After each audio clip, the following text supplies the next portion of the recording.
अरे वो बेटी तभी तो पढ़ेगी जब कॉलेज खुलेंगे। आप फिर यहाँ पे क्लब खुलवा दो, बेटी विल डांस, बेटी विल एंजॉय। सरकार का काम खर्चा करना इनको पढ़ाने के लिए नहीं है। अब इनको पढ़ा दिया, 40 लाख रुपए खर्च कर दिया, इनको होने के बाद इन्होंने अपना ठान लिया कि प्राइवेट नौकरी मिलेगी तब चले वहाँ कर लेंगे, अदरवाइज यूएसए चले जाएंगे, यूके में चले जाएंगे, यूएसएसआर में चले, कहीं भी जाना चाहेंगे चले जाएंगे। बट यहाँ कौन सर्विस करेगा? ये दौर भी बदल जाएगा, अंत का भी अंत होता है, अनंत भी अनंत नहीं होता है। ये पतझड़ का दोस्त मौसम है, ये भी निकल जाएगा, 12 महीने तो सावन भी नहीं होता है। जाए कि एक एमबीबीएस ग्रेजुएट बनाने में कितना खर्चा होता है। 17 बार आरटीआई डाल दी गई हैं, परंतु आज तक एक बार भी रिस्पॉन्स नहीं आया है। इतने बड़े इंस्टीट्यूट के साथ हमारी बस पढ़ाई नहीं, हमारी आत्मा भी जुड़ी है। हमारे एल्यूमिनाई सारे आके ये दुख जताते हैं कि क्यों, मतलब जो मेरिट जिस चीज़ के लिए ये प्रेस्टिजियस पीजीआईएमएस जाना जाता था, आज वो रहा ही नहीं है। एक करके बोलेंगे। मैं अभी लास्ट में आपके पास आपके पास आऊँगा। नमस्कार, मैं जैन आप सभी का रोहतक की बात और हरियाणा की बात में स्वागत करता हूं। आप सभी को पता है इस वक्त हरियाणा के जो भावी डॉक्टर हैं, एमबीबीएस के जो छात्र हैं, वो पिछले काफ़ी वक्त से धरना देके बैठे हैं बॉन्ड पॉलिसी के खिलाफ। सरकार ने एक पॉलिसी निकाली है, उसी को लेकर आज हम खास चर्चा करेंगे। हमारे साथ खास मेहमान है, मैं उनको दिखा भी देता हूँ, उनका परिचय भी करा देता हूँ। एमबीबीएस से 2 छात्र हैं, प्रिया नाम है और अक्षत मित्तल है, भावी डॉक्टर है हरियाणा के और देश के।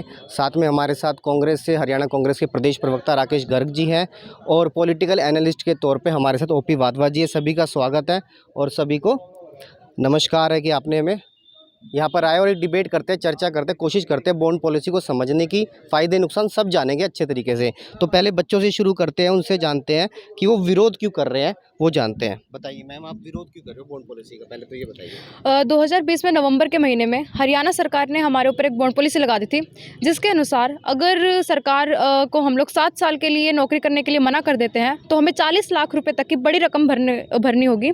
लेकिन विडंबना ये है कि उन्होंने नौकरी करने की तो बात कह दी, लेकिन नौकरी देने की गारंटी बिल्कुल भी नहीं दी। तो 2020 से ही इस चीज़ के ऊपर आक्रोश जताया जा रहा था, लेकिन कोविड के दिन चल रहे थे तो कोविड की वजह से आक्रोश ज़्यादा तेज़ी नहीं पकड़ पाया। लेकिन तभी सरकार ने 2022 वाले बैच के लिए ये निर्णय लिया कि यदि 2022 वाले बच्चे 10 लाख रुपए रकम उनको देंगे या फिर किसी भी बैंक से लोन देके जब तक उनको 10 लाख रुपए नहीं दे देते, उनका एडमिशन नहीं माना जाएगा। तो इस चीज़ ने बहुत एक तरह से हमें ट्रिगर कर दिया गया। तो उसके बाद से आक्रोश बहुत तेज़ हो गया और आज हमें 19 दिन हो गए उसी आक्रोश को आगे बढ़ाते हुए। अच्छा, सरकार ये कह रही है कि भाई ज़रूरी है क्योंकि जो डॉक्टर्स यहाँ से पढ़ते हैं वो सेवा नहीं देते हरियाणा में और बाहर चले जाते हैं पढ़ने के लिए या फिर अपनी सेवा देने के लिए। यहाँ पे 5 नवंबर को द्वितीय दीक्षांत समारोह हुआ था हमारे पीजीआई में। उसके बाद हमारी सीएम के साथ मीटिंग हुई थी, तो सीएम सर की साफ एक ही स्टेटमेंट थी कि मैं चाहता ही सारे के सारे इंस्टीट्यूट्स को सेल्फ फाइनेंसिंग इंस्टीट्यूट्स बनाना। कि मतलब सेल्फ फाइनेंसिंग इंस्टीट्यूट का मतलब होता है प्राइवेटाइजेशन को लेके आना, अर्थात जितने भी सरकारी इंस्टीट्यूट यहाँ पर है सरकार उनको प्राइवेट करना चाहती है। तो ये तो बस उनकी कही हुई बातें हैं कि वो हम सेवा नहीं करना चाहते। इवन उन्होंने खुद ही ये स्टेटमेंट बोली थी कि डॉक्टर्स तो होते ही मेवा खाने के लिए है, वो सेवा के भाव से आते हैं लेकिन मेवा खाने लग जाते हैं। तो सरकार की पहले से ही ये मंशा है और सरकार की पहले से दशा है, तो वो जस्ट हमारे ऊपर चीज़ें थोप रही है।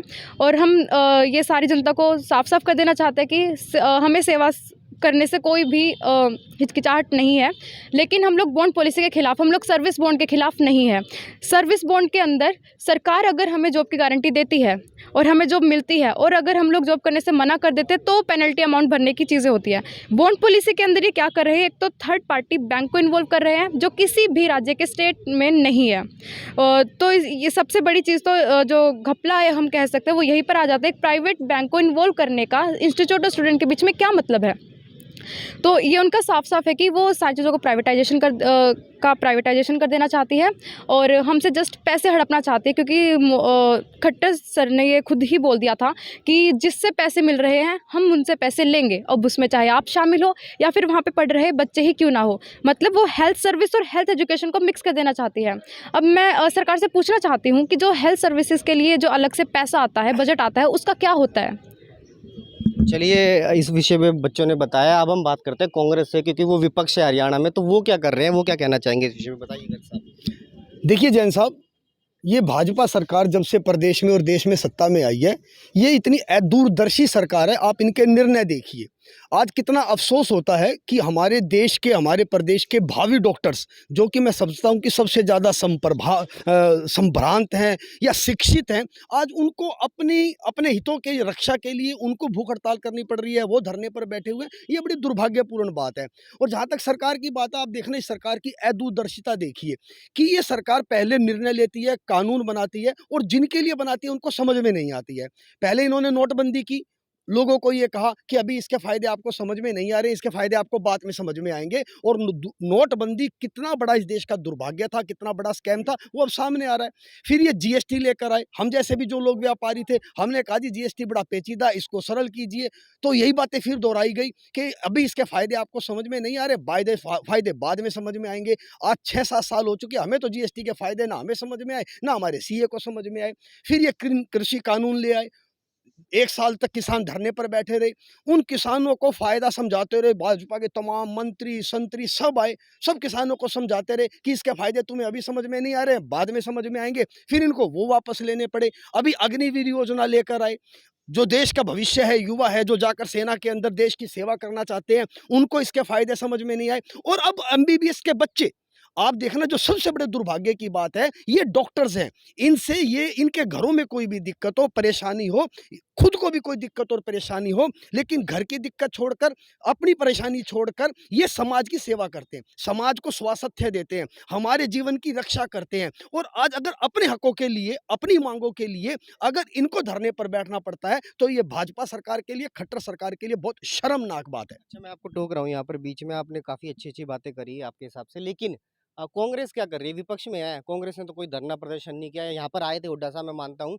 लेकिन कोई रैली निकाली हो, कोई प्रदर्शन किया, कुछ भी नहीं किया कांग्रेस ने, तो कांग्रेस क्या कर रही है? मैं आपको जैन साहब बता दूं, सबसे पहले हमारे रोहतक के विधायक भारत भूषण बत्रा जी इन बच्चों के मध्य आए, उसके पश्चात सूबे के पूर्व मुख्यमंत्री भूपेंद्र सिंह हुड्डा जी इन बच्चों के बीच में आए और स्पष्ट उन लोगों का ये वक्तव्य है, ये बयान है कि हम इनके साथ खड़े हुए हैं। आज मैं भी कांग्रेस का प्रवक्ता हूं, मैं भी इनके बीच में आया हूं। धरना कहाँ दे रहे हो आप लोग? कुछ कर नहीं रहे धरना ना। धरना ये बच्चे दे रहे हैं, इन धरने के समर्थन के साथ हम इन बच्चों के साथ खड़े हुए हैं। और दूसरी ये भी वक्तव्य दिया गया है कि या तो खट्टर सरकार इस बॉन्ड पॉलिसी को तुरंत वापस ले, अगर खट्टर सरकार बॉन्ड पॉलिसी नहीं लेती है, इन बच्चों का आक्रोश बढ़ता जाएगा, इन बच्चों के साथ हम लोग खड़े हैं। और जिस दिन भी कांग्रेस की सरकार आएगी, हम इन बच्चों को ये आश्वासन भी देते हैं कि अगर खट्टर सरकार इसको वापस नहीं लेती है, तो जब कांग्रेस की सरकार आएगी, पहली कलम से ये बॉन्ड पॉलिसी खत्म कर दी जाएगी।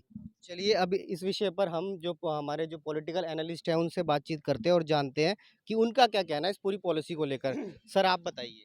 मैं प्रिया की बात को सुन रहा था, गर्ग साहब की बात को सुना, मुझे ये लगा कि अभी इनको थोड़ा सा ये नहीं मालूम कि हमारे संविधान में जो प्रावधान है ना, वो 14 साल की उम्र तक पढ़ाने का प्रावधान है।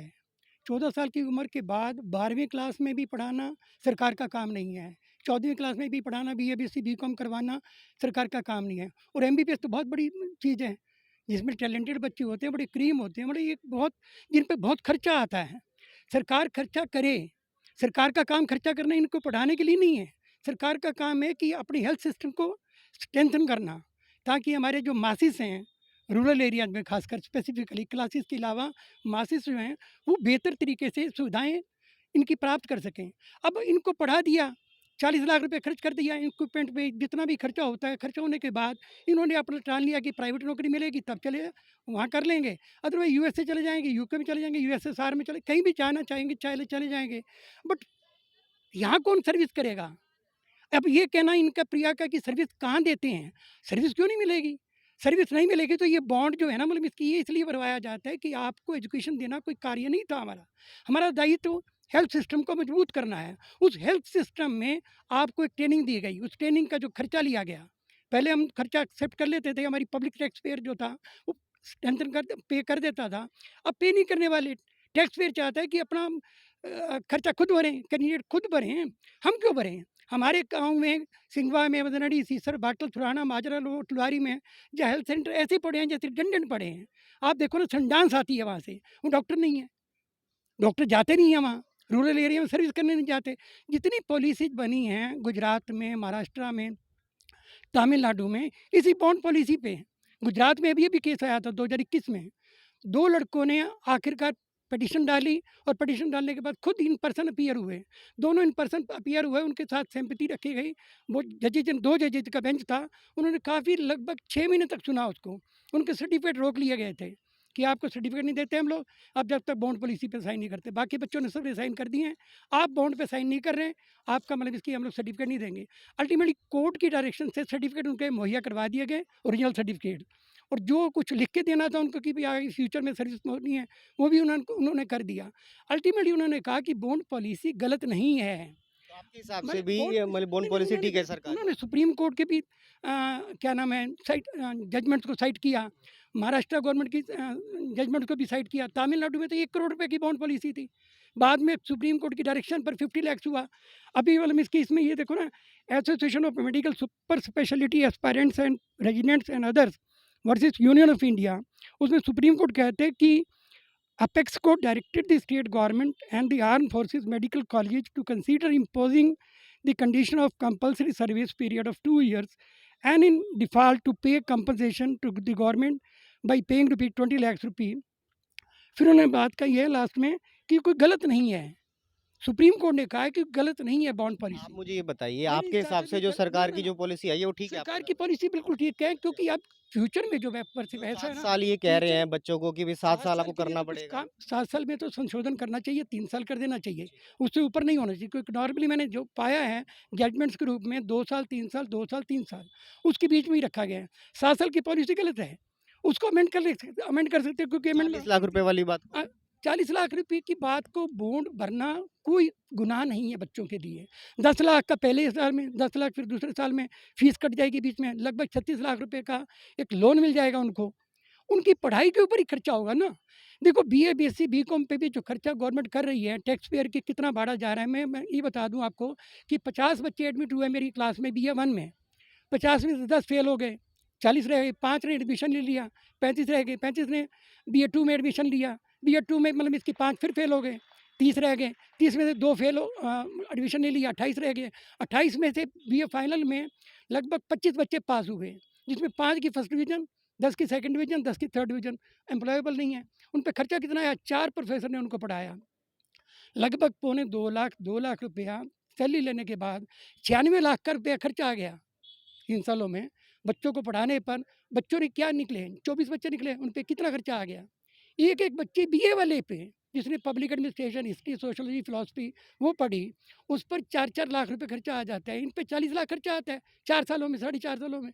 4.5 सालों में खर्चा आता है, तो बच्चों को कोई ऐसी बात नहीं है। बच्चे लोन दिलवा रही है ना, गवर्नमेंट लोन दिलवा रही है, कोई आपको ऊपर बर्डन नहीं आ रहा। अगर आपके पेरेंट्स नहीं दे सकते, मोस्ट ऑफ द पेरेंट्स जो MBBS बच्चे करता है कंफर्टेबल होते हैं, दे आर नॉट इन मतलब इसकी उनकी पोजीशन बड़ी वीक होती है, उनकी पोजीशन साउंड होती है। एक BA BSc BCom वाले के लिए भी हम लोग वजीफ़ा लगाते हैं, वो लगाते हैं, इनके लिए भी वजीफ़ा लग सकते हैं। परंतु कोई ऐसी आपत्ति नहीं है कि 10 लाख रुपए का लोन लेकर बॉन्ड भर दिया कि ये पैसे आपके पास हैं, मैं अगर नौकरी करूँगा तब ठीक है, नहीं करूँगा मेरे पैसे ये जब्त। चलिए बच्चों से बात करते हैं इस विषय पे। मैं पहले बता दूं आपको, मैं जो बताना भूल गया था शुरू में, कि हमने भाजपा से और जजपा से भी कोशिश करी थी कि उनका कोई प्रतिनिधि आए और वो अपनी बात रखे, लेकिन वो नहीं आए। हमने काफ़ी कोशिश करी, लेकिन अब बच्चों से फिर से बात करते हैं और क्या कहते हैं वो। अक्षत भाई आप बताओ कि जो सर ने बताया कि भाई एक तो डॉक्टर्स जाते नहीं है, डॉक्टर्स के ऊपर भी आरोप लगाए हैं, और साथ में कहा है कि बॉन्ड पॉलिसी ठीक है, इस पे क्या कहेंगे? सर सबसे पहले तो मैं ये कहना चाहूँगा, जहाँ से सर ने चालू किया कि 14 साल के बाद जो एजुकेशन है उसके ऊपर सरकार के ऊपर दबाव नहीं है, ठीक है। राइट टू एजुकेशन ज़रूर ये कहती है कि एलिमेंट्री एजुकेशन सरकार को देना उनकी ड्यूटी है, सरकार की ड्यूटी है।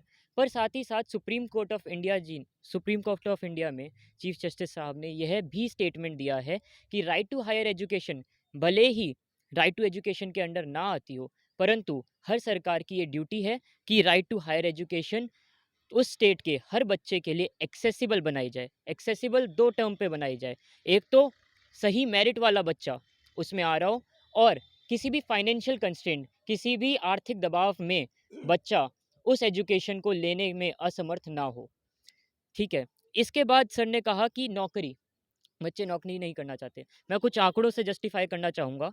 HCMS के एग्ज़ाम्स के थ्रू यहाँ पे मेडिकल ऑफिसर्स की भर्ती होती है हरियाणा स्टेट में। 2022 अप्रैल में 7,424 बच्चों ने उसका पेपर दिया। सीट कितनी थी? सिर्फ 962। 7,424 लोग, 7,424 मेडिकल ग्रेजुएट्स ये एग्ज़ाम देकर मेडिकल ऑफिसर लगना चाहते थे। सरकार कहती है 24,000 सीटें खाली पड़ी हैं। अगर वैकेंट पोस्ट कहती है कि वो कितनी है वहाँ पर 700, सिर्फ 700 पोस्ट हैं। अगर 7,000 मेडिकल ग्रेजुएट्स देना चाहते हैं तो उनको डॉक्टर इतनी नीड है भी, तो वहाँ पर जाकर उनको भर्तियाँ दे। क्यों सिर्फ 762 सीट्स पे आवेदन निकल रहे हैं? क्यों वो जो 24,000 का आंकड़ा सरकार प्रेस में रिलीज़ करती है कि 24,000 डॉक्टरों की कमी है, क्यों उनके लिए सीट्स नहीं निकाली जा रही हैं? साथ ही साथ जो 40 लाख की सर ने बात करी कि 40 लाख रुपए हम पर खर्च होता है।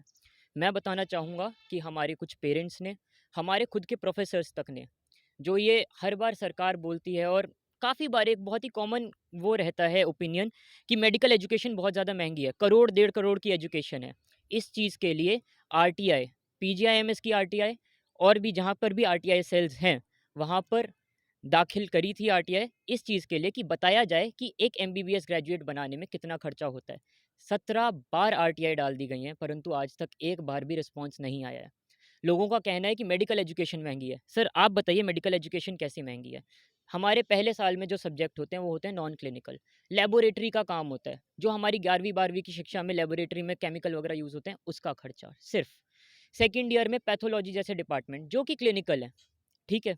इसके बाद थर्ड ईयर से और फोर्थ ईयर में हमारे जो 12 सब्जेक्ट्स होते हैं वो 12 के 12 सब्जेक्ट्स प्योरली क्लिनिकल हैं।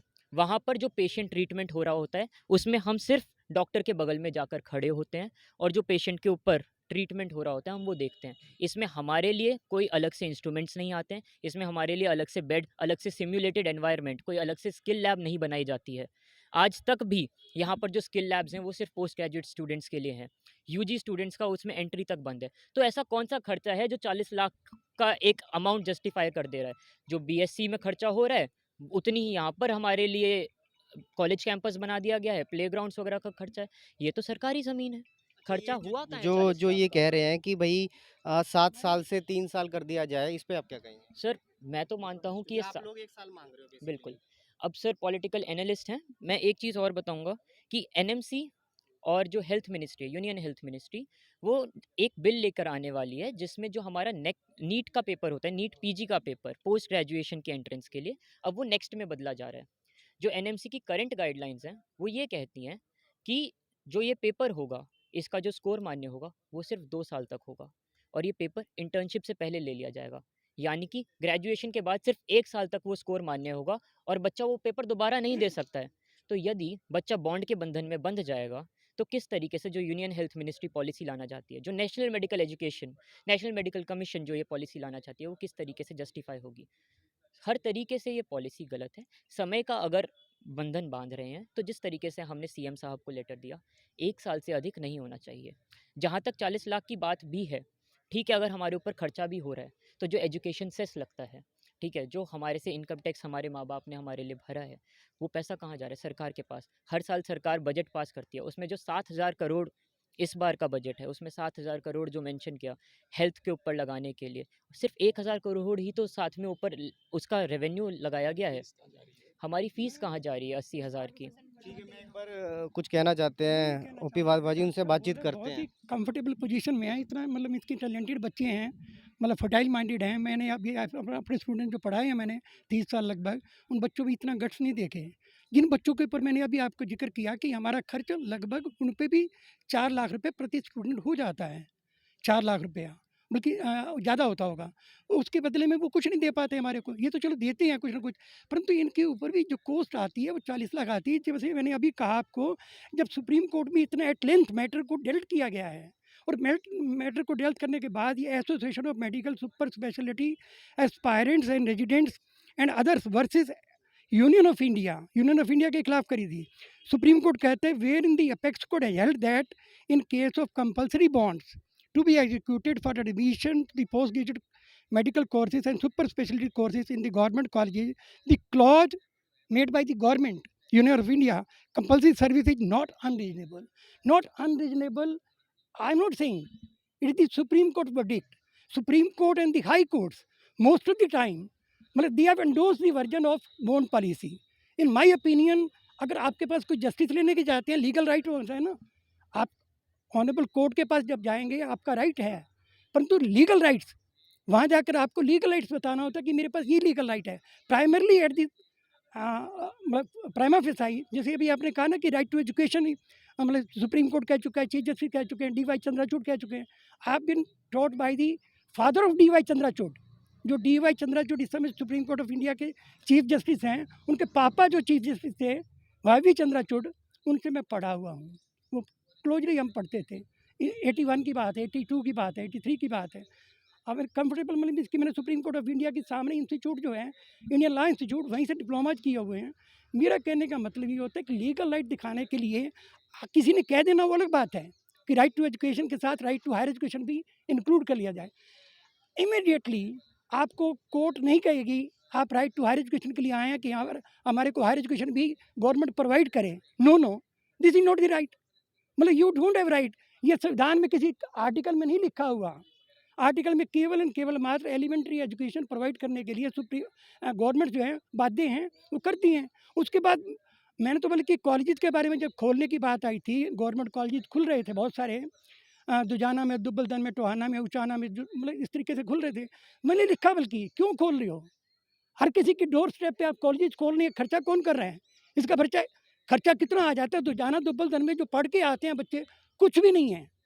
वहाँ टीचर भी पढ़ाने नहीं जाते, कॉलेज खुले हुए हैं, लाखों रुपए का, करोड़ों रुपए का बजट वहाँ गवर्नमेंट दे रही है। आपकी कोस्ट पे, हमारी कोस्ट पे, बजट कोस्ट पे, हमारी कोस्ट पे दे रहे हैं। हाँ जी सर। मैं एक मिनट हमें एक मिनट आपका भी ले लेंगे। एक मिनट रुक जाइए। हाँ जी। मैं भी एक बार फिर से कांग्रेस की तरफ आना चाहूँगा। माफ़ी चाहता हूँ आपसे कि आप लोग बातें तो अच्छी कर रहे हो, चलो मान लो विपक्ष में बातें करना बहुत आसान होता है, आप लोग भी वही कर रहे हो। पहले भाजपा भी थी तो वो भी जनहित की बहुत बातें करती थी। आप लोग विपक्ष में हो, मेन हो हरियाणा में, कहाँ हो आप लोग? धरना नहीं दे रहे, आप लोग यहाँ पे नहीं है बैठ रहे, या फिर कहीं और नहीं बैठ रहे, या फिर डीसी साहब से नहीं मिल रहे, सीएम साहब से, हुड्डा साहब नहीं मिले हैं, इस विषय को लेकर कोई ज्ञापन दिया हो, कुछ भी नहीं हो रहा आपकी तरफ से, सिर्फ बातें हो रही हैं। जैन साहब, मैं आपकी जानकारी को अपडेट कर देता हूँ। आज ये बच्चे जिस संस्थान के अंदर पढ़कर MBBS कर रहे हैं, मैं सिर्फ रोहतक की बात नहीं कर रहा, प्रदेश के जितने भी हिस्से के अंदर आज जितने भी मेडिकल कॉलेजेज हैं, ये सब भूपेंद्र सिंह हुड्डा या कांग्रेस की सरकार की देन है। अगर भाजपा सरकार ने एक भी मेडिकल कॉलेज बनाया हो जहाँ MBBS की सीटें हो, तो इनको अधिकार है इन बच्चों के अधिकारों पर कुठाराघात करने का। एक भी मेडिकल कॉलेज नहीं बनाते। खट्टर साहब कह रहे हैं कि 28,000 डॉक्टरों की कमी है। 8 साल के अंदर से सत्ता के अंदर बैठे हुए हो, 8 साल से सोए हुए थे, कौन कमी पूरी करेगा? इन बच्चों के ऊपर फीस लगाकर बॉन्ड भर के कमी पूरी करवाना चाहते हो? ये कमी पूरी की जा सकती थी अगर इनके पास दृष्टि होती, इच्छा शक्ति होती। मेडिकल कॉलेजेस खड़े करते, मेडिकल कॉलेज बनाते, इंफ्रास्ट्रक्चर देते, यहाँ और ज़्यादा डॉक्टर बनते, ये बच्चे यहाँ प्रैक्टिस करते। लेकिन मैं एक चीज़ आपको और बताऊँगा, वधवा जी भी कह रहे थे, वैसे मैं बुरा नहीं मानना, वधवा जी की बातें एक सामाजिक कार्यकर्ता की कम और एक भाजपा प्रवक्ता की ज़्यादा लग रहे हैं। इन्होंने एक शब्द और बोले, बाकी तो इस बच्चे ने बड़े तर्कों के साथ जवाब दे दिए। एक बात का जवाब इस बच्चे की तरफ से रह गया था कि जो मेडिकल में बच्चे आते हैं, MBBS करने आते हैं, ये संभ्रांत, ये मतलब कि रिच परिवार के या मतलब पढ़े उस परिवार के बच्चे हैं। ये इतने बच्चे यहाँ बैठे हैं, हाथ कंगन को आरसी क्या, पढ़े लिखे को फारसी क्या, चलो मेरे साथ। ये टैलेंटेड बच्चे बैठे हैं,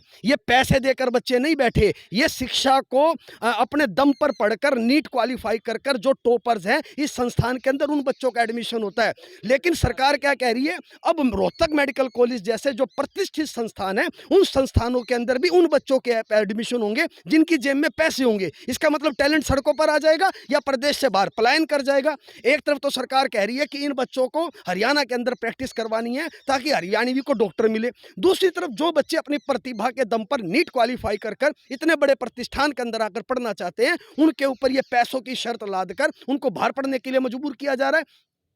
एक भ्रष्टाचार की बात चलती है, मैं एक साइलेंट भ्रष्टाचार आपको बताता हूं जैन साहब। एक साइलेंट भ्रष्टाचार की बात चलती है कि भाई अगर मान लो फलाने डिपार्टमेंट में नौकरी निकली है, सरकार के अंदर भी ऐसे बहुत से तत्व सक्रिय हैं, हो सकते हैं, जो कहते हैं कि भाई इधर से पैसे दे, वहां तेरी जॉब लगवा देंगे। यहाँ तो सरेआम खुलेआम ये हो रहा है, डॉक्टरों को ये कहा जा रहा है 40 लाख रुपए दो और तुम्हारी पढ़ाई के बाद तुम्हारी जॉब लगा देंगे। ये क्या है? सरासर एक तरह से रिश्वत ही तो सरकार ले रही है। अरे भाई, इन बच्चों के पास अगर पैसे होते, टैलेंट नहीं होता, तो ये बाहर चले, ये बाहर प्राइवेट कॉलेज है, ये काहे को इतने पढ़ाई करने की इनको जरूरत थी? इस सरकार ने ये जितने मेडिकल कॉलेज हमने बनाए, होना ये चाहिए था कि ये डॉक्टर्स को पैदा करते। ये सरकार मेडिकल कॉलेजेस बनाती। सरकार तो ये कह रही है ना पैसे नहीं है, भैया हमें पैसा चाहिए। प्रदेश के ऊपर आज 3 लाख करोड़ से ऊपर का कर्जा हो गया। सरकार कह रही है नंबर 1 हरियाणा, हर चीज़ के मामले में गुणगान करती जान लग रही है।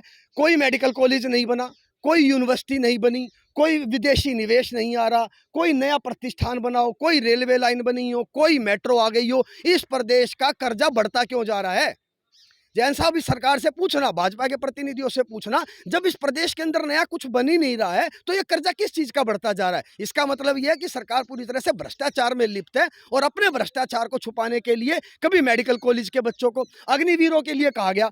मैं गारंटी देता हूँ 4 साल MBBS पे आते हैं। एक सेकंड, एक लाइन की बात सुनो ना जैन साहब, कि मैं 4 साल के बाद जब आओगे मैं इनको जॉब की गारंटी देता हूँ। वही बात इन बच्चों को कही जा रही है। अरे भाई, अब ये जैसे डॉक्टर साहब बता रहा था कि हर साल 7 और 8 हज़ार डॉक्टर्स निकलते हैं, जॉब जो 962 बच्चों को दी जाएगी, तो जो 7 हज़ार के करीब वो डॉक्टर्स है वो कहाँ जाएंगे?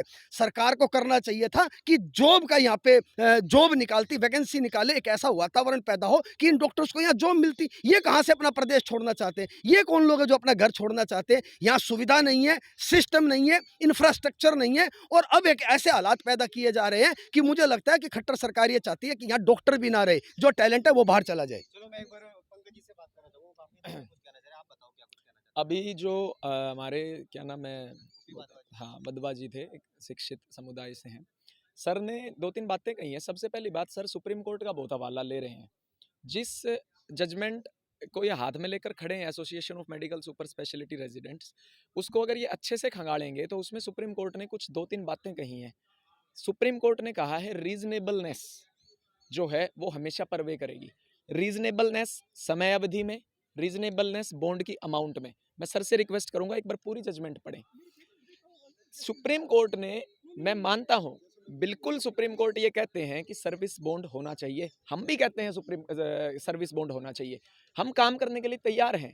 दिक्कत क्या है कि आपकी बॉन्ड पॉलिसी जो है वो 2 काम कर रही है। एक तो वो यंग ग्रेजुएट का करियर बर्बाद कर रही है, इतना लंबा पीरियड है। दूसरा, विदाउट जॉब गारंटी। दूसरा, इस बॉन्ड पॉलिसी ने प्रदेश के अंदर जो मेरिटोरियस हरियाणा स्टेट के स्टूडेंट्स थे, जिनका ड्यू टू डोमिसाइल एक राइट था अपने स्टेट की गवर्नमेंट सीट्स के ऊपर, वो बच्चे बाहर जाने को मजबूर हो गए हैं।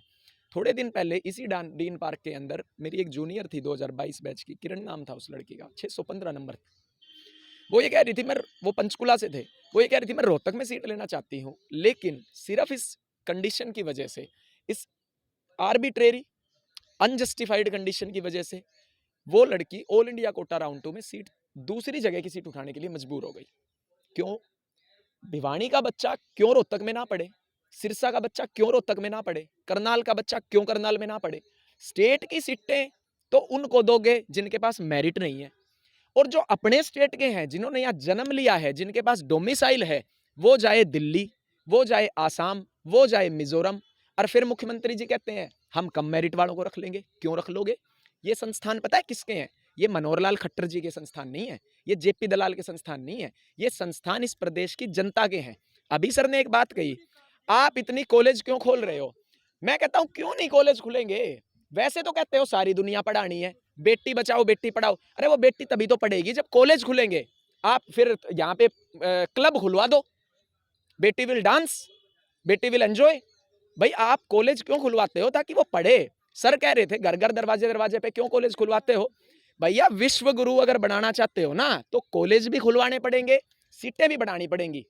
दूसरी बात सर की मैं कहता हूं, सर कह रहे हैं हमारे पास पैसा नहीं है। क्यों नहीं है? भारत विश्व गुरु के पास पैसा क्यों नहीं है?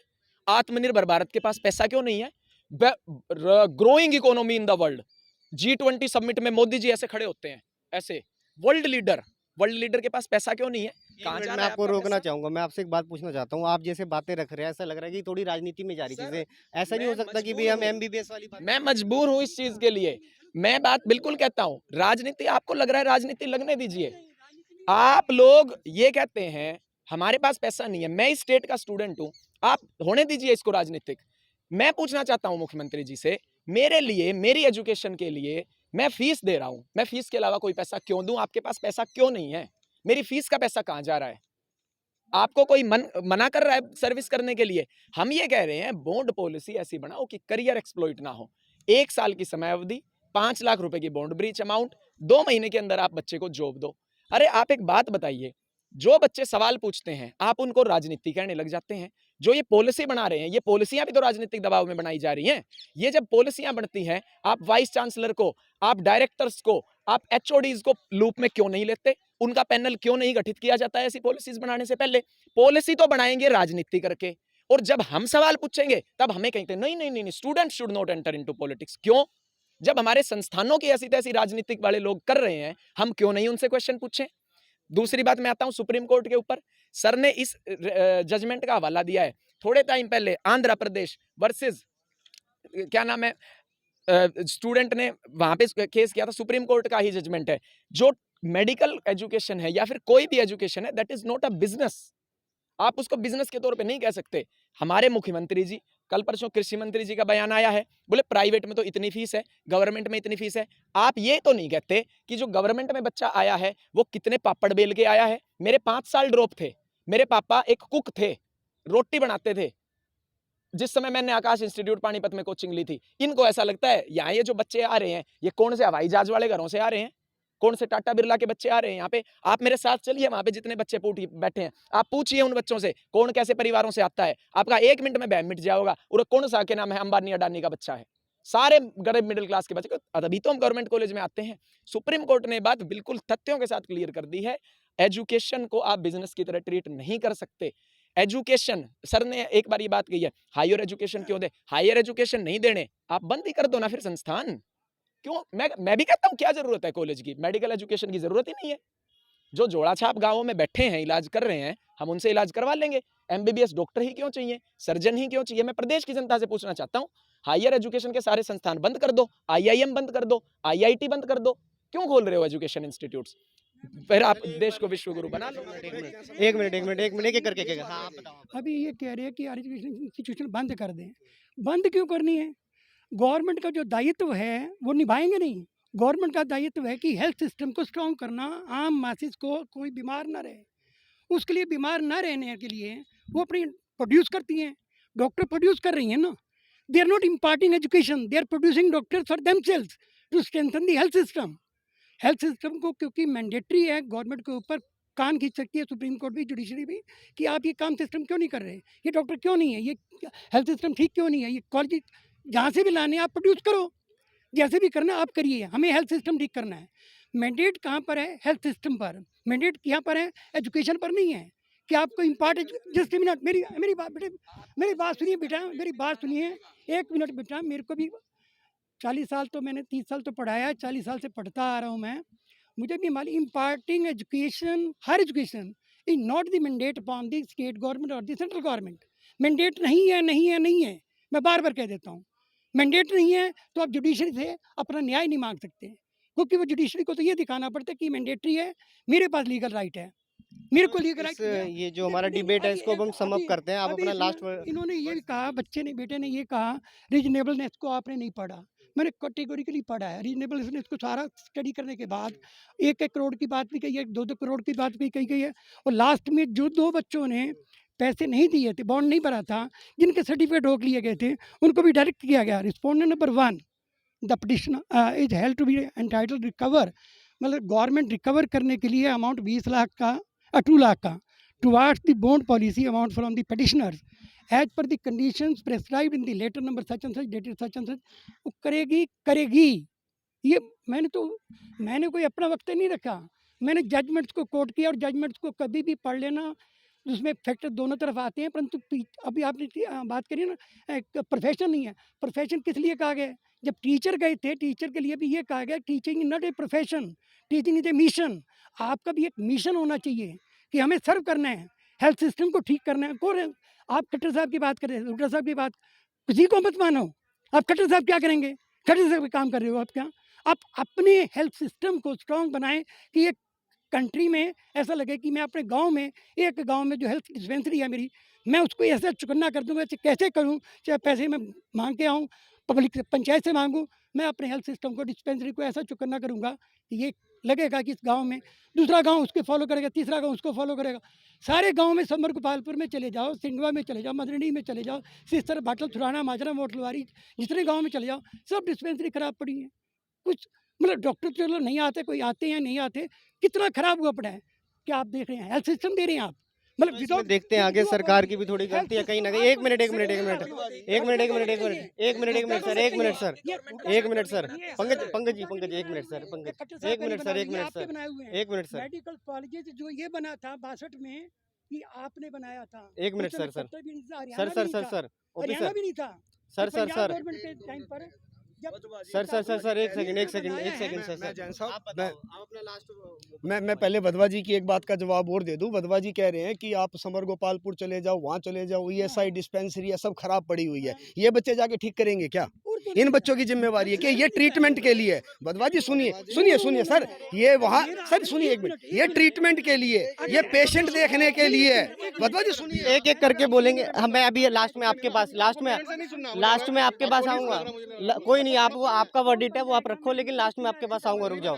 डिबेट पहले ये होनी थी, आपकी नहीं होनी थी। एक मिनट सर, ओपी सर, एक मिनट सर, आपने अपना वर्डिक्ट दे दिया, अब इसको समअप करते हैं। एक मिनट आप भी रुक जाओ। किसी ईएसआई डिस्पेंसरी के अंदर, अगर किसी ईएसआई डिस्पेंसरी के अंदर, किसी सिविल हॉस्पिटल के अंदर या मेडिकल कॉलेज के अंदर अगर यहाँ पानी की व्यवस्था नहीं है तो ये डॉक्टर करेंगे। अगर यहाँ टाइल्स खराब है तो ये डॉक्टर लगाएंगे, फर्श खराब है तो ये डॉक्टर लगाएंगे, एक्सरे की मशीन, एमआरआई की मशीन, सीटी स्कैन की मशीन काम नहीं कर रही तो ये डॉक्टर अपने घर से लेके आएंगे। ये क्या मजाक बना रखा है? जो काम सरकार हमने किस लिए चुनी है? विधानसभा में बैठने के लिए, बड़ी बड़ी कोठियों में चंडीगढ़ में राज करने के लिए सरकार चुनी है? हमने सरकार चुनी है इस प्रदेश को सुरक्षा दे, स्वास्थ्य दे, बेहतर सुविधाएं दे, शिक्षा दे। अगर शिक्षण संस्थानों को, अगर डॉक्टरों को इस प्रकार तंग किया जा रहा है, मैं इन बच्चों को एक बात और कहता हूं, अब की बार जब आप खट्टर सरकार के पास जाओ, खट्टर साहब के पास जाओ, तो उनको कहना हमारे से 7 साल का बॉन्ड भरवा रहे हो, जॉब करोगे, कहना खट्टर साहब को 7 साल का बॉन्ड भर के दे कि वो सत्ता में रहेंगे या नहीं रहेंगे। अरे कौन भविष्यवाणी कर सकता है इस बात की? और सुनो जैन साहब, और मैं आपको पत्रकारों के लिए भी एक बात कह देता हूं, जब एक डॉक्टर साथी आपको तर्कों के साथ, तर्कों के आधार पर जवाब दे रहा है, आपको उसके अंदर राजनीति नजर आ जाती है? मैंने नहीं कहा है, मैंने नहीं कहा है, मैंने पूछा है क्योंकि भाजपा वाले कहते हैं अक्सर, मैंने नहीं कहा है। एक बच्चा अपने अधिकारों को लेकर जागरूक है, वो पढ़ लिख कर आया हुआ है, उसके पास तथ्य है, जानकारी है, तो आप उसके जवाबों को आप राजनीतिक रंग दे देते हो। और सुनो, और जो हुड्डा साहब की आप बात कर रहे थे, हुड्डा साहब इन बच्चों के बीच में भी आकर ये बात बोल कर गए हैं कि हम आपकी आवाज विधानसभा में उठाएंगे। और इन बच्चों का प्रदर्शन जब इन्होंने शुरू किया, सरकार 7 साल की बात पर थी, 40 लाख की डिमांड पर थी, आपकी बातों को मानना शुरू कर दिया। जैन साहब आप बात को समझिए, इस सरकार को टेबल पर बैठकर कोई बात समझ में नहीं आती। इनको किसानों की समझ में नहीं आई, इनको व्यापारियों की समझ में नहीं आई, इनको आम आदमी की समझ में नहीं आई। आशा वर्कर बैठी थी, आंगनवाड़ी वर्कर बैठी थी, कभी कोई सरकारी कर्मचारी बैठा होता है। इस सरकार को बात या प्रदर्शन से समझ में आती है। ये प्रदर्शन बढ़ता जाएगा। अभी विधानसभा के अंदर चौधरी भूपेंद्र सिंह हुड्डा भी आवाज उठाएंगे, सड़कों पर भी हम आवाज उठाएंगे।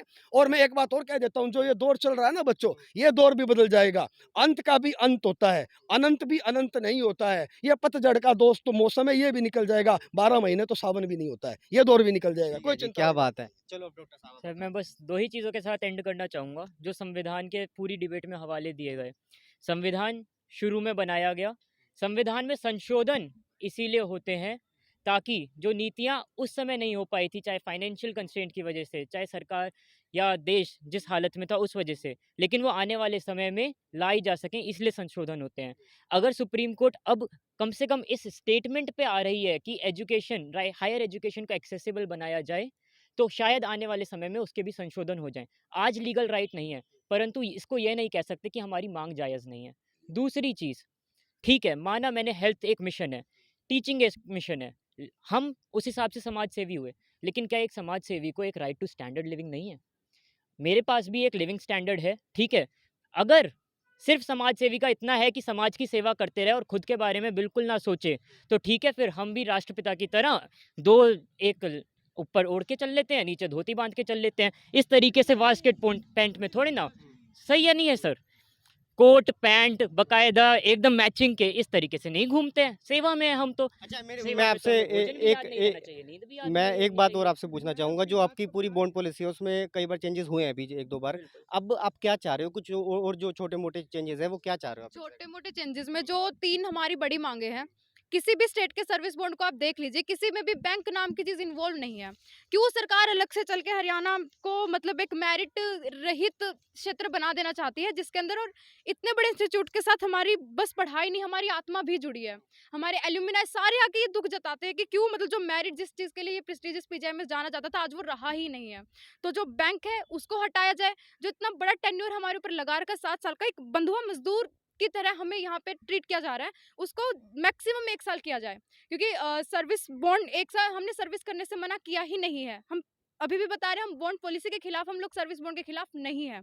और जो तीसरी चीज़ है, जो इतना भारी भरकम अमाउंट हमारे ऊपर लगा जा रहा है इंटरेस्ट रेट के साथ, जिसका रेट भी फिक्स नहीं है कि कितना इंटरेस्ट रेट लगेगा, उसको 5 लाख किया जाए। यही हमारी 3 बड़ी मांगे हैं। चलिए ठीक है, अब एक पेरेंट हमारे साथ जुड़े हुए हैं, वो भी अपनी बात रखना चाहते हैं। अपना नाम बताइए और क्या कुछ कहना चाहते हैं। सर मेरा नाम रवि गुप्ता और मैं नूह मेवात से बिलोंग करता हूँ, ठीक है। है ना। तो पहली बात तो ये जो बॉन्ड कंडीशन है ना, बहुत अनरीजनेबल है। ठीक मतलब है। एक रीजनेबिलिटी समझ में आ सकती है कि आपको सर्विस लेनी है, आप एक रीजनेबल कंडीशन लगाइए। आप पूरे हिंदुस्तान की आप बॉन्ड कंडीशन चेक चेक कर लीजिए। उत्तराखंड में 1 करोड़ की कंडीशन थी 2 साल पहले तक। 2 साल पहले उन्हें हटानी पड़ी क्योंकि वहाँ पे डॉक्टर अवेलेबल ही नहीं हुए। आप चेक कीजिए उत्तराखंड में, उत्तराखंड को हटानी पड़ी। 1 करोड़ की कंडीशन लगाई, अनरीजनेबल कंडीशन लगाई, हटानी पड़ी क्योंकि डॉक्टरों की कमी हो गई। आपको डॉक्टर चाहिए, आपको समझ में नहीं आ रहा मुझे कि गवर्नमेंट चाहती क्या है। मतलब अगर आप कह रहे हैं कि भाई हमें मेरिट स्टूडेंट की जरूरत है, तो आप सीधा 12th के बाद एक लिस्ट लगा दीजिए, जो सबसे ज़्यादा पैसे देगा हम उसको एडमिशन दे देंगे। हमें फ़र्क नहीं पड़ता कौन मेरिट कर रहा है कौन नहीं कर रहा। पहली बात तो जो नीट का प्रोसेस है वो भी गलत है कि 147 पे क्वालिफाइंग मार्क पे बच्चे का क्वालिफाई हो जाता है। वो तो बहुत ही अनरीजनेबल कंडीशन है कि 15% पे बच्चा नीट क्वालिफाई हो जाता है तो उसे प्राइवेट कॉलेज में भी एडमिशन मिल जाता है। आपने हम फर्स्ट से लेकर लास्ट तक 33% पे पास होते हैं। ये तो सब नीट में 33-15% पे बच्चा क्वालिफाई हो जाता है। क्वालिफाई का मतलब है आप उसको प्राइवेट कॉलेज में उसे एडमिशन मिल सकता है। 15% वाला बच्चा कैसे एक डॉक्टर बन सकता है? ये तो बेसिक कंडीशन है। मेरे को समझ में आता कि हमारे कैसे जो पॉलिसी मेकर हैं उनको समझ में नहीं क्या आता। कहना चाहोगे आप सीएम साहब से? सीएम साहब तो मैं कहता हूँ ये बॉन्ड कंडीशन को हटाए, इमीडिएटली हटाएं, मैक्सिमम 1 साल करें और इसको 2-4-5 लाख रुपए पे सम अप करें। दूसरा, आपको रूरल कंडीशन रखनी है 1 साल के लिए भी, आप डॉक्टर को फैसिलिटी तो दो। आपको ने डॉक्टरों को कोई फैसिलिटी नहीं दी वहाँ पे। आप एक डीएम जाता है, एक डिस्ट्रिक्ट में डीएम भी जाता है, डीएम के पास पूरा एक बंगला, गाड़ी, घोड़ा सब होता है। डॉक्टर भी एक 5 साढ़े 5 साल पढ़ के नीट क्वालीफाई करके एक डॉक्टर बनता है, एक प्रेस्टीजियस इंस्टीट्यूट से डॉक्टर बनता है, तो उसको एक फैसिलिटी तो दोगे, मिनिमम फैसिलिटी तो दोगे। कोई फैसिलिटी डॉक्टर को बोल दिया था भाई ये आपका हॉस्पिटल है, अब आप खुद अपना खाना पीना, रहना पीना सब अरेंज करो। एक डॉक्टर है या वो क्या क्या है? मतलब एक कुछ ना कुछ तो एक बेसिक फैसिलिटी तो आप डॉक्टर को दोगे। डॉक्टर को आप इंटीरियर में भेज देते हो, डॉक्टर को इंटीरियर में भेज दिया तो बेसिक फैसिलिटी के साथ भेजोगे ना। डॉक्टर इलाज, अब एक डॉक्टर इलाज कैसे करेगा जब उसको अपनी बेसिक जरूरतों की चीज़ें पूरी करनी है? डॉक्टर इलाज कैसे करेगा? डॉक्टर को आपने एक एमबीबीएस डॉक्टर को भेज दिया, डॉक्टर नहीं जाएगा जब तक आप उसे बेसिक कंडीशन नहीं दोगे। कोई डॉक्टर नहीं जाएगा, चाहे जो मर्जी कंडीशन लगा लो। अब जैसे बच्चे ने बोला कि भाई 7,000 बच्चों ने जॉब के लिए अप्लाई किया, आपके पास मतलब समझ लो MBBS doctor is there who want to serve the nation, serve the state. You don't have the job, you don't have the job. जब आपके पास एग्जिस्टिंग डॉक्टर जो जॉब करना चाहते हैं उनके लिए तो आपके पास जॉब नहीं है, तो आप ये कंडीशन स्टूडेंट पे आप कंडीशन लगा रहे हो। आपने स्टूडेंट पे कंडीशन लगा रहे हो, और जो करना चाह रहा है, जो करना चाह रहा है वहाँ पे जॉब, उसके लिए आपके पास जॉब नहीं है। और जो नहीं, और जो बच्चे अभी स्टूडेंट अभी क्वालिफाई कर रहे हैं, पढ़ रहे हैं, उस पर आपने एक अनरीजनेबल, इसका मतलब अनरीजनेबल कंडीशन इसलिए लगाइए कि आप यू वांट फीस, मतलब ये बॉन्ड नहीं है, बेसिकली ये फीस है 40 लाख। आप कह रहे हो, एक तरफ तो आप गवर्नमेंट ये बोलते हैं कि प्राइवेट इंस्टीट्यूशन बहुत अनरीजनेबल फीस लेते हैं, 1 करोड़ की 50-50 60-60 लाख की फीस ले रहे हैं, बहुत अनरीजनेबल है, इतना पैसा नहीं खर्च होता। अनरीजनेबल इसलिए बोलते हैं, एनएमसी का जो बिल लाया गवर्नमेंट इसलिए लाई कि भाई 50% मेरिटोरियस स्टूडेंट को स्टेट की जो एवरेज फीस है उस हिसाब से फीस वो मिले। दूसरी तरफ से आप 40 लाख रुपए की गवर्नमेंट कॉलेज में आपने कंडीशन लगा दी, फीस ही हो गई ना। अगर आपको 5 साल बाद नहीं करना तो फीस ही हो गई है, देना ही पड़ेगा। अभी तक तो विद इंटरेस्ट देना पड़ता था, जो 70 लाख बन रही थी, चलो आपने अब इंटरेस्ट का क्लोज हटाया, जो भी कुछ किया, जैसे भी किया। तो एनएमसी, तो पहले तो एनएमसी बिल भी आपने इम्प्लीमेंट ही नहीं कर पाए। हरियाणा गवर्नमेंट ने तो कोशिश भी नहीं की हरियाणा एनएमसी बिल को इम्प्लीमेंट करने की, बाकी स्टेट ने तो इम्प्लीमेंट करने की कोशिश भी की, इम्प्लीमेंट तो किया नहीं। अपने कॉलेज में ही आपने अपना फीस बढ़ा दी। तो आप फिर प्राइवेट कॉलेज को कहने के हकदार नहीं हो कि वो प्राइवेट कॉलेज फीस 1 करोड़ की ले रहा है, 50 लाख की ले रहा है, 1 करोड़ की ले रहा है। फिर तो आप खुद ही कह रहे हो, एक तरफ बोल रहे हो भाई फीस, प्राइवेट कॉलेज तो फीस लेगा। अगर आप खुद कह रहे हो कि मेरी कॉस्ट इतनी आ रही है, तो प्राइवेट कॉलेज तो चैरिटी पे नहीं आ रहा, ठीक है, नो प्रॉफिट नो लॉस पे चलता है, प्रॉफिट सारा institution no profit no loss पे चलने चाहिए। लेकिन उसका जब तक उसका एक्सपेंडिचर मीट नहीं होगा तो वो 1 करोड़ रुपये ले रहा है, तो फिर आप फिर उसको उनको क्यों कह रहे हो कि वो अनरीजनेबल है? वो भी अनरीजनेबल नहीं हुए। ठीक है जी, तो ये थी पूरी डिबेट, हमने पूरी चर्चा करी, सभी का अपना पक्ष रखा। आपका क्या कहना है कमेंट बॉक्स में बताइए। रोहतक की बात और हरियाणा की बात देखते रहिए। धन्यवाद।